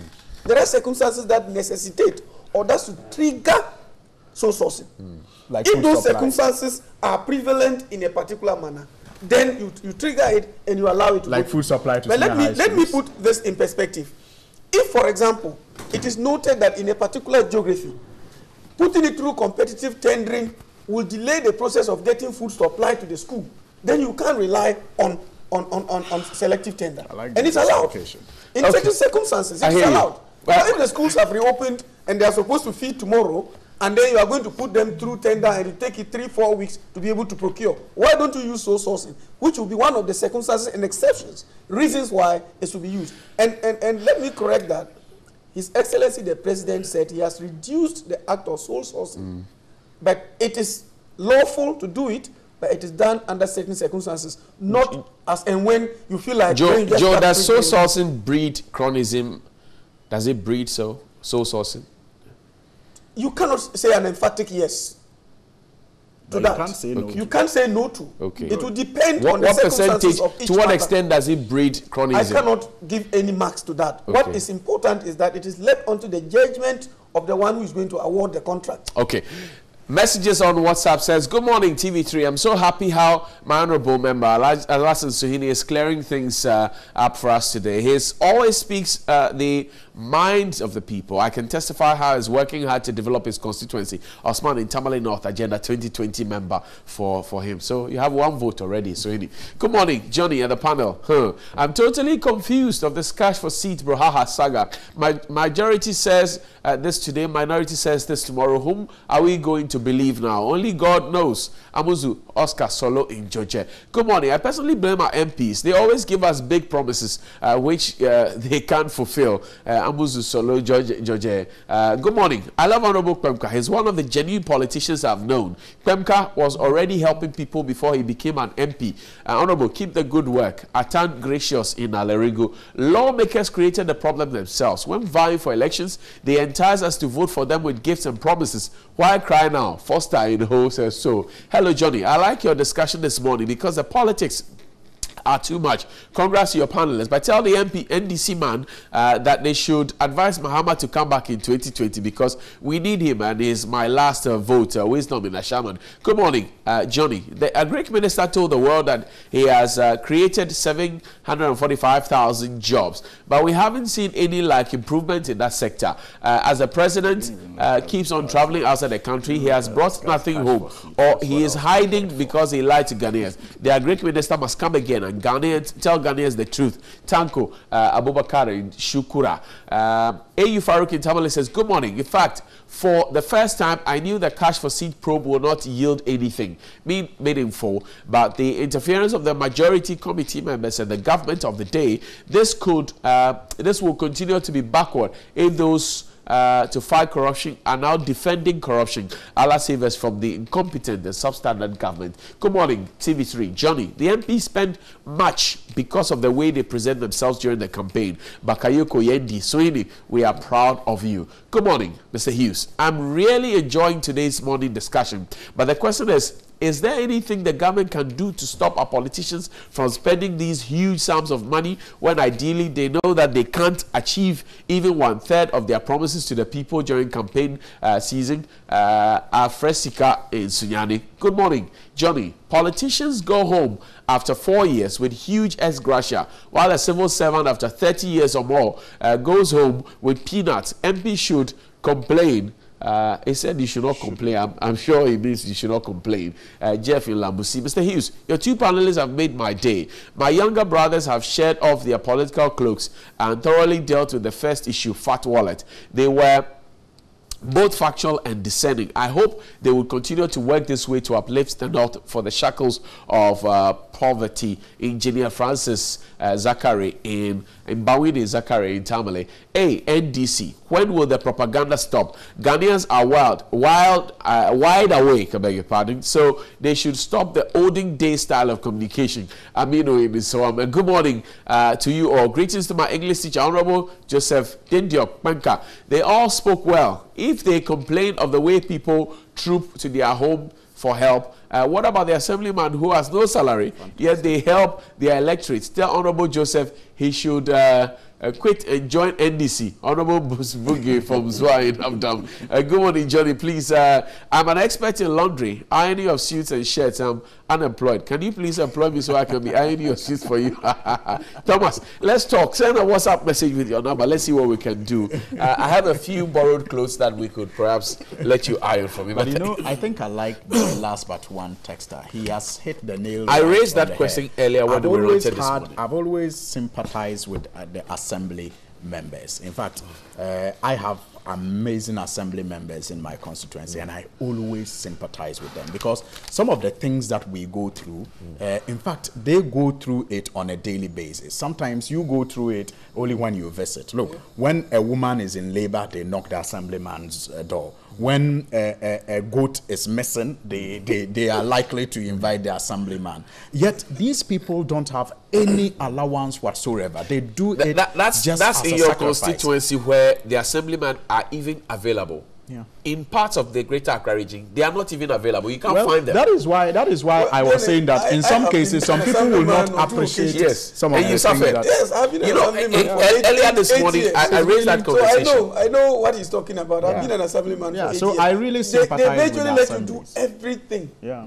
On the ground, yet you are not paid for the job. I know some assemblymen who use their own money to go and rent wheelbarrows for cleanup exercises. But they don't we get must anything celebrate our assembly members. I think that they are moving forward. I have raised the issue a couple of times at certain meetings that maybe we have to find. I think the previous government started the issue of giving some of them motorbikes as means of transport because some of them even have, in some cases, to pick whatever means of transport is available for their constituents, if you call them so, just to attend to their problems. I think assemblymen need some really kind go of through support. a lot, and I think that we have to all join hands and advocate something better for them going forward, because they are the real people who are on the ground with the people every day. Maybe not through they say if you can't find your assemblyman, then maybe he doesn't deserve. They say 80% of the assemblymen we have in this country have political ambitions to become parliamentarians one day. So, but let's say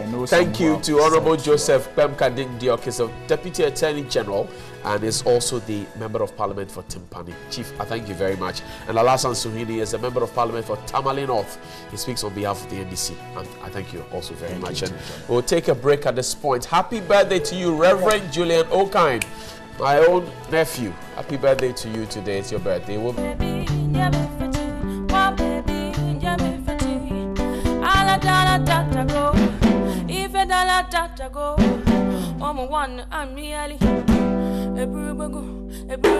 Baby, father go.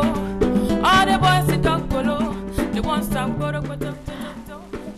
Anyway, guys, today happens to be a very special day. It's a Safer Internet Day. Of course, the internet has changed the way we view the world, and now it is a global world where you can interact with me just by a click of a button. But of course, the good also has the bad sides, and that's what we're going to discuss. Joining me, I have Awo Aida Mamenya. She's the Executive Director for J Initiative, and Samuel Bartels, the Regulatory and Compliance Specialist at Vodafone Ghana. Good morning, gentlemen and lady. Good morning. Safer Internet Day. How safe is our internet, and why should we even be concerned about it? Let me start with you, Awo. Safer Internet Day because the internet is the next environment we are in, and very soon there will be a measure of the physical and the virtual. So it's important we know what to do on it, and it's important we know how to conduct ourselves on it. So talking about safer internet, we're looking at a situation where people go online and behave with some level of consciousness as they do when they are offline. Right. Because if my mother will be watching me and I wouldn't do certain things, it's advisable I don't do same online. But unfortunately, the understanding has not come to us like that. We feel that once you are hiding behind that device, you can do everything and anything and go scot-free. And that is why it's important we have Safer Internet Day, in order to raise the awareness on how people could carry themselves responsibly within the space as to what they share, what they write, what they even download. Yes.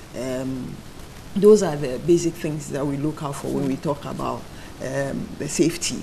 And again, talking about safety too, we're looking at a situation where you're posting something and you're thinking about the next neighbor. Is it what I'm posting, is it the right information I'm posting about the person? Is it true? Or is it just one of the lies I'm also trying to hype or share? And so, yes. That's respect for one another in the space. Very well. But Samuel, you are into regulations and compliance. But as Awo said, people hide behind because they think there are no rules governing it. What really are the laid down rules that govern the use of internet? Well, first let me say that when it comes to the internet, it's a very touchy issue. Let me explain. It's difficult for the law to keep up with the internet. But the internet has been here for a little over 20 years. And already it's transformed everything. Certain careers have already become dinosaurs. That's how powerful the internet is. Here in Ghana, we have the Electronic Transactions Act and other regulations. There's the Electronic Communications Act, which handle various aspects of it. But when it comes to safety on the internet, there are many aspects of it which actually have to do with people's behaviors and what they do. I'll give you a typical example. I mean, recently, one of the biggest challenges, especially ladies will face, is this issue of revenge porn, where people spread nude videos or pictures about somebody. How do you deal with it? I remember last year during the Safer Internet Day, talking to the policemen, and they say, when they come to report to us, we tell them there's nothing we can do. And that's honestly true. Because how do you even begin to track who decided to circulate it? So it's a touchy issue. So we at Vodafone, for instance, I mean, we believe in Ghana's digital agenda, and what we are doing is to make internet more affordable for people and make it more accessible for people. And we believe young people, especially children, should tap into the vast array of learning materials and opportunities that the internet offers. But then, as I always said, we also recognize that there may be dangers on the internet. So this year, that theme that says a safer internet starts with you is to enable people to take basic steps to ensure that there's safety online for our children. You can't always wait for the law to intervene. That's more reactive. So how can we all take proactive steps to ensure that inevitably, I mean, I'm sure you have nieces, nephews, young children around you who will take that tab, who will take that phone and get online. It's a learning resource for them if they can get into the internet. But how do you ensure that they can use these digital tools and technology confidently, safely, and respectfully? But would you say that, particularly in our space, the internet hasn't been too safe because the regulations or the enforcement punishments that should be meted out to people who breach these laws are not being done? Look, as a lawyer, I would say it's good to have laws. It's always excellent to have laws in place.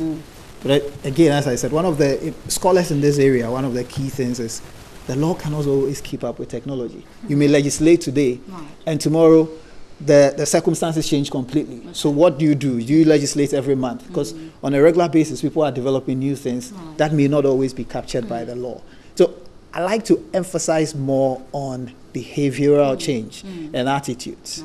And so if you empower a young child to go online and say, not everybody posing to be somebody is really what they are. That person making you a friendship request may not be who they are.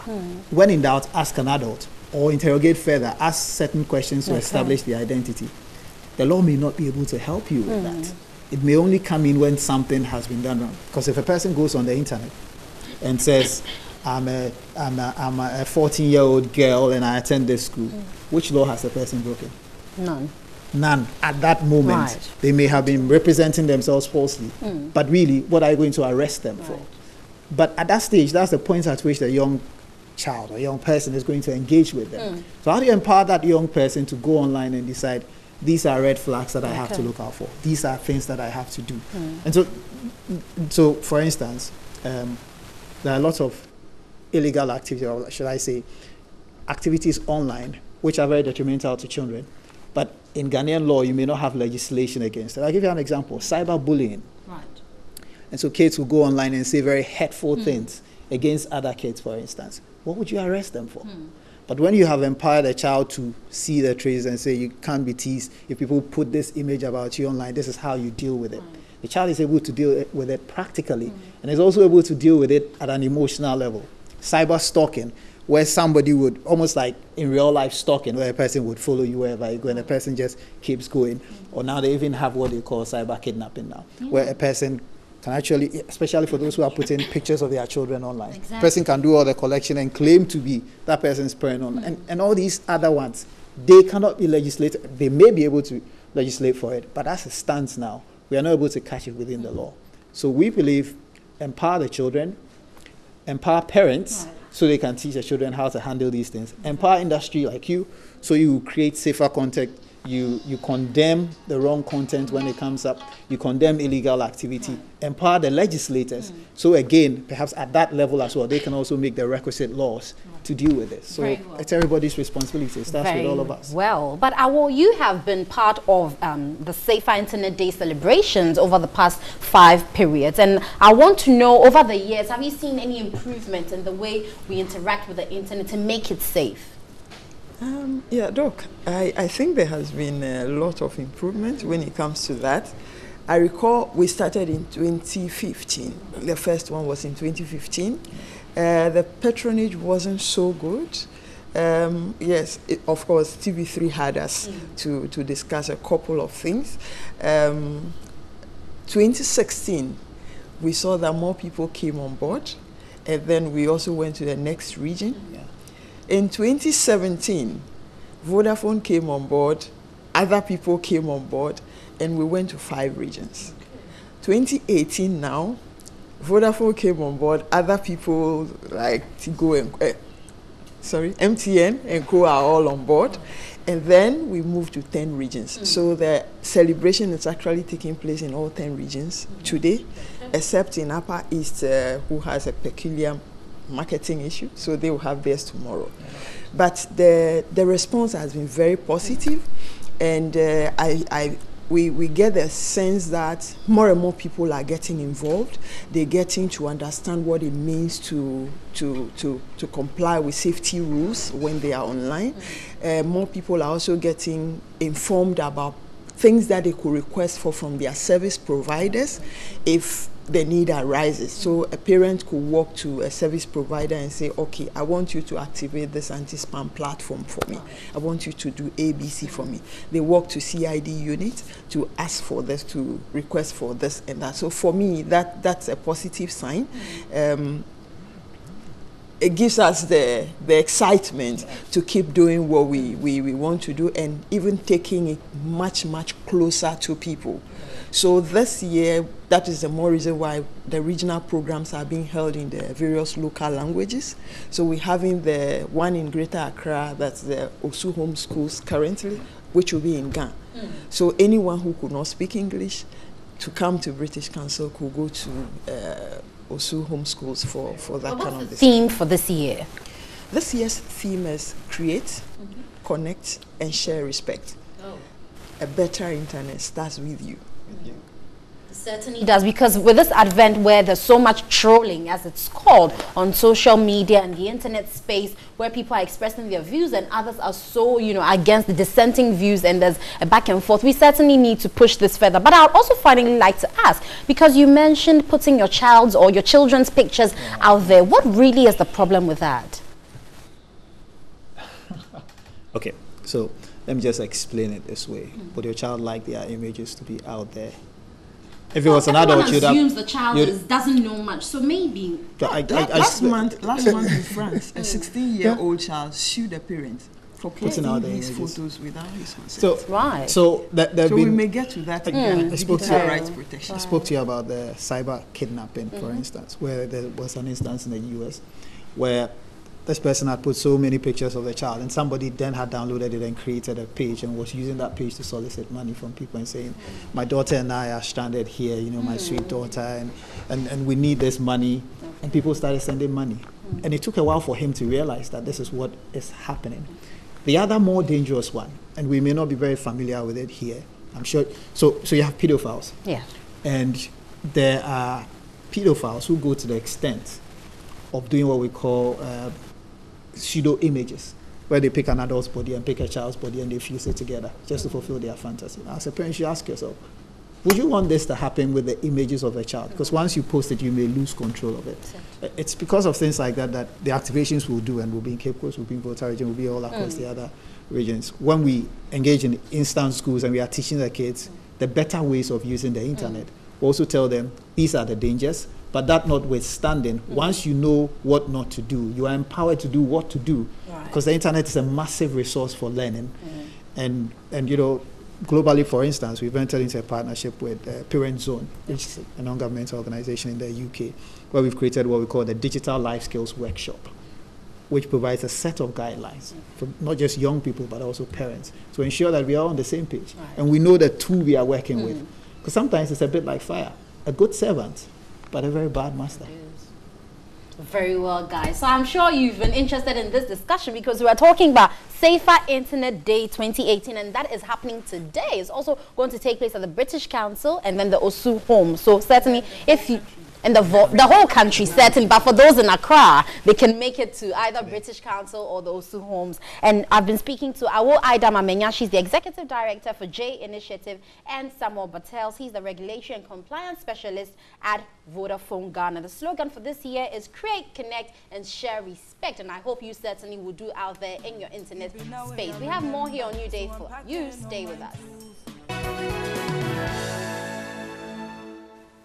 Welcome back. So people, today is Safer Internet Day, and certainly those of you who have been trolling others on the internet, you should know that it is wrong, and there are laws that govern the use of the internet space. Certainly, I think if we all have dissenting views, it's okay to air your opinion, but there shouldn't be a battle on internet. Remember, it's your personality you put out there. Many people think they're doing this behind the screens, and so they can't be seen, so it's allowed to go. But remember, your name is there, and someone knows someone who knows you, and so it always traces back to you. Let's have decorum on that internet space. Share your views. Let someone also do so in a good space. We are in a developed country, or developing, but that doesn't mean your attitude should also be developing. By now, we've reached that stage where everyone has some morals that guide them in their dealings. Johnny, what do you think about that? Yeah, I think that it's a very fair comment. And to think that people, we've been talking about lynching, and the fact that we don't want to support that. People lynch people on social media, literally.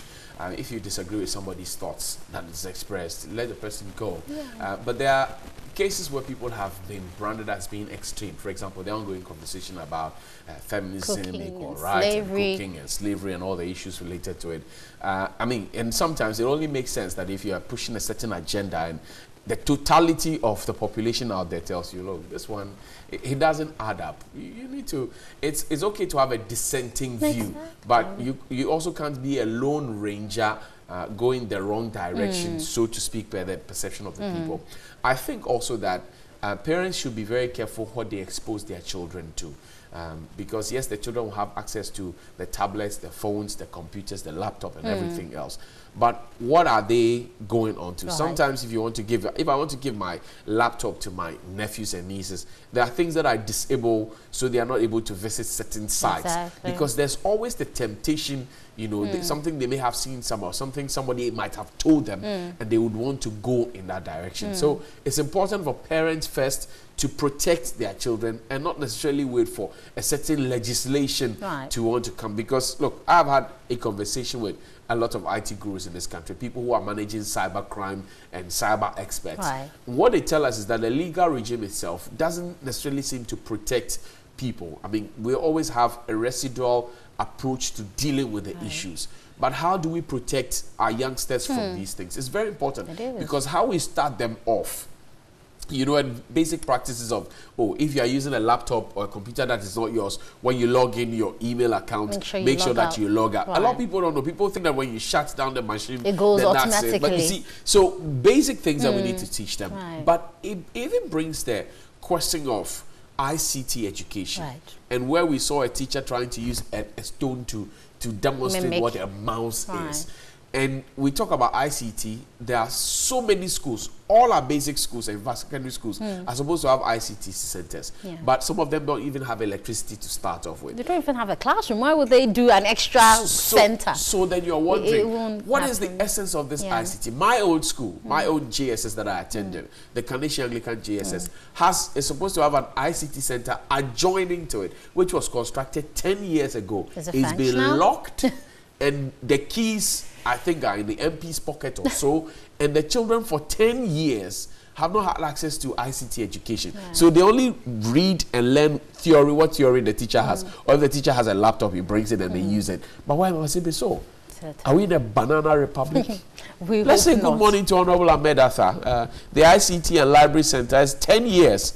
And let's try and solve the problem, because the church says it will take its land, I think this year, if you don't activate it. 10 years if the church gave you land to build, and for 10 years nothing is happening. The church is right to take the land. So the ICT is important. That's where we're going now. That's where we're going. But moving from ICT to entertainment, the king of Kologo music, King Ayisoba, treated thousands to music and culture from northern Ghana as he hosted the 5th edition of his annual Batakari Night. Performers encouraged northern youth to go into the weaving and production of Batakari wear, as it holds the prospect to create wealth and reduce unemployment. Owusu Rawai, of course, has that report for you. Let's see.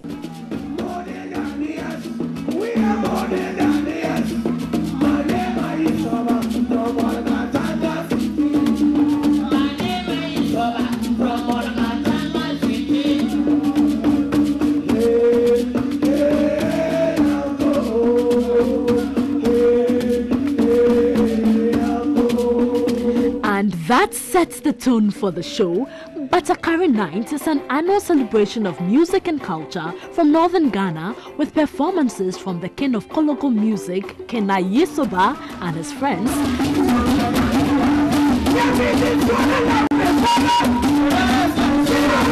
To reflect the theme, all guest performers rocked Batakari. One of Ghana's biggest music exports and No Beer in Heaven composer, Atongo Zimba, was in action. In heaven, there is no beer. You better drink the beer. That is why we'll be drinking all the beer. Multiple award-winning songstress and proud northerner, Uyala was on hand to entertain patrons. Other performers included Yapono and Kokese.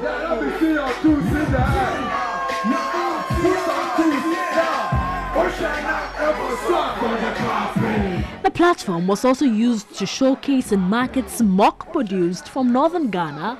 While giving props to Ayisoba for promoting the northern culture, Uyala advised the youth to go into the production of smoke. Batakari is our identity because we make it ourselves. And he's saying this can provide jobs for us and the youth. Let's stay home. Stop queuing up to go and get sold like slaves elsewhere. Go into Batakari business. Use your hands. Make the money. Create jobs. Because when you make this fabric, people will be ready to sew. And when they sew, others will be ready to wear. And when we wear, we are flaunting who we are. So let's support King Ayisoba. If the white can come here, wear Batakari to support us. As Ghanaians, what are we doing? We should feel proud of ourselves to wear this Batakari at any function, at any programs. So I think we will give big support to King Ayisoba.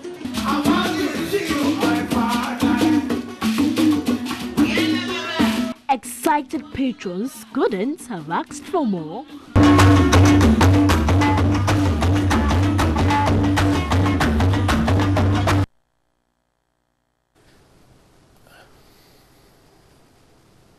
And I'm told butter curry is the new kente out there. So go out, grab a butter curry for yourself. What happened to the Friday butter curry deal that we had, you know, last Friday of every month? Yeah. I don't know, but we need we have to we need to start re-engineering now. I think that the African prints are doing very well. Let's make butter curry do well as well. So our brothers in the north can get some work to do. I have a few good Daboya butter curries that I wear, you know.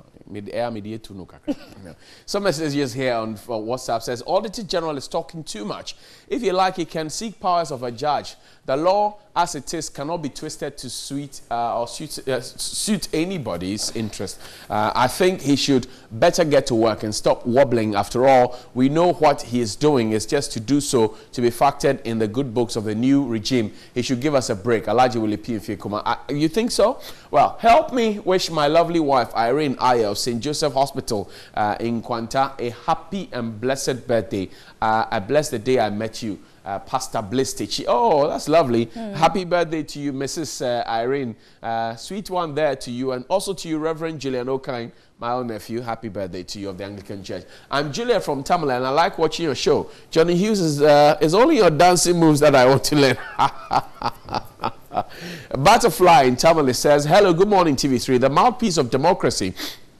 Please, I want you to ask Honorable Peter Mewu when he is going to put a ban on indiscriminate logging in the northern region, especially the Gonja land. His focus is on Galamsey, forgetting that the activity of logging affects the environment as well. I agree with you. The logging of rosewood and all those other resources, we need to take a look at that. Good morning. The Auditor General is now working very fearless and vocal, applying for power amidst the special prosecutor agenda, arrest corrupt officials. My regards to all polling station and electoral coordinators. Okay, thank you very much. Good morning, Johnny. As a matter of fact, there are breaches of the Procurement Act as far as the procurement of goods under the free SHS is concerned. All SHS are individual procurement entities under the law to select their own suppliers and not a centralized body operating a system unknown to them. They are simply compelled to accept anything given to them. They don't know what items and at what cost they are procured. From Isaku in Tamale. Bonti Benjamin and Achime Bwaka says the Auditor General will do more to make corruption unattractive in this country when it's given the chance to prosecute issues of financial misappropriation. If it must be done, it must be done well. Aziz Donlaiwa says fat wallets to take over Parliament by MP spending 390,000 is indeed worrisome and disturbing. However, until politicians stop promising heaven and earth, these issues will continue to be persistent. Aziz Donla said, Johnny, good morning. Your guests are very frank with the issue on constituents bringing their genuine personal problems to the doorstep of the MPs. Somebody ever confessed to me that they feel pity for Honorable Aruna Idrisu because when you go to his house, Tamale or Accra, and see the number of people waiting to see him, you feel sorry for him. Idrisu from Bonga. Good morning, Johnny, and your able panelists. Your people are doing a good job. In fact, the parliamentarians are on, but the fact is that Ghana is full of self-seeking politicians. Some of the people only need some start-up capital that will propel them on example Maslog, which is supposed to help people get facility to work and pay back, will have to get, well, people take the Maslog, Philip, and they don't pay back. Greetings to you and the finance minister. The finance minister and health team must team up and get Ghana another DNA machine. This is very sad news for Ghanaians, because if a private hospital can afford to pay for a DNA machine and the whole government of Ghana cannot afford to pay for them, then God save Ghana from mistake inside the Soma Doejiri in the coming constituency. Okay, the MP's campaign team members make financial promises on behalf of their, and that's why the people come to them to fulfill them. Interesting there. Michael Amini, I haven't read anything from you. That's the last one. That's the last one. Michael Amini, as a matter of fact, this current Auditor General is the best in the political history of Ghana because he has shown that he is on top of his job. The interest of Ghana is paramount above partisan interest. That's what you say. Thank you very much. Did you know that since December last year, MPs haven't received their salaries? We'll talk about that tomorrow. Of course, we didn't know that MPs haven't gotten their salaries. But that's how the cookie crumbles today on the New Day show here. TV3, it's Tuesday. Safer Internet Day. Safer Internet Day. New Create, Day. connect, and share respect. Yes, watch it day. Sounds like create, loot, and share.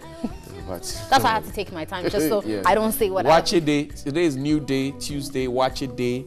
Safe Internet Day. Yep. Ama Dance Day. No, I'm not dancing next seat. Anyway, guys, we'll see you same time tomorrow. Stay blessed. All right.